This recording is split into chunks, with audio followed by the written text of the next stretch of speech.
Bonjour à toi, je suis très content de te retrouver ce matin, une fois de plus.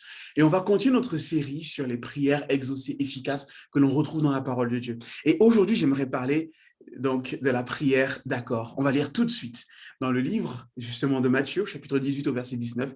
Jésus parle et il dit ceci. Je vous dis encore que si deux d'entre vous s'accordent sur la terre pour demander une chose quelconque, elle leur sera accordée par mon Père qui est dans les cieux. J'aimerais m'arrêter dans ce verset sur trois mots.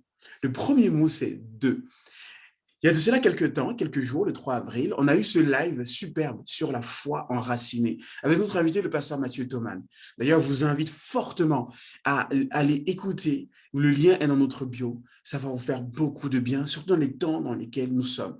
Et une des clés pratiques que nous avons tirées dans ce temps, c'est que nous avons besoin d'avoir un ami, une amie de confiance avec qui prier, avec qui on peut se soutenir l'un et l'autre. Et la parole de Dieu nous encourage à plusieurs reprises à le faire. C'est très important. Ne restons pas isolés parce que c'est le piège. Que ne sont pas le confinement nous isoler, ne sont pas le diable nous isoler. Il est important.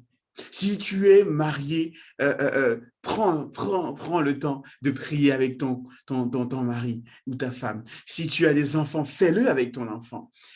Et puis tout simplement, au-delà de tout ça, est un ami, si tu es un homme ou une amie, si tu es une femme, avec qui vous pouvez vous soutenir dans la prière. Le deuxième mot-clé ici, c'est s'accorde.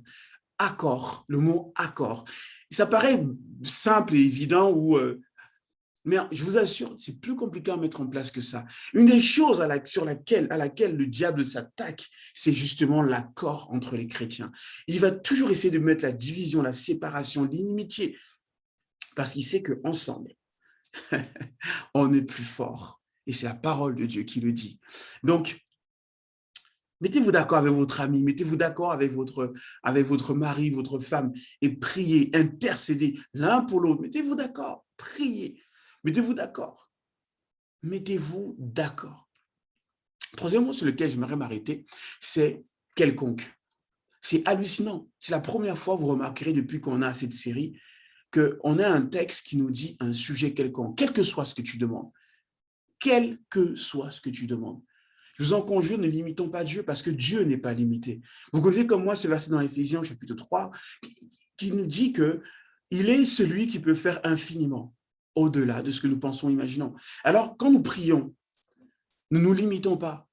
Quand nous prions, soyons dans la foi et laissons Dieu tout simplement agir. Soyez bénis. Alors, avant de vous laisser, j'aimerais vraiment ne laissez pas cette parole entrer là et sortir ici. Vraiment, je vous en conjure, on a besoin les uns des autres. Si vous n'avez pas encore cette personne, trouvez-la, prenez le temps de prier avec elle ou avec lui. C'est important. Et je vous dis à demain.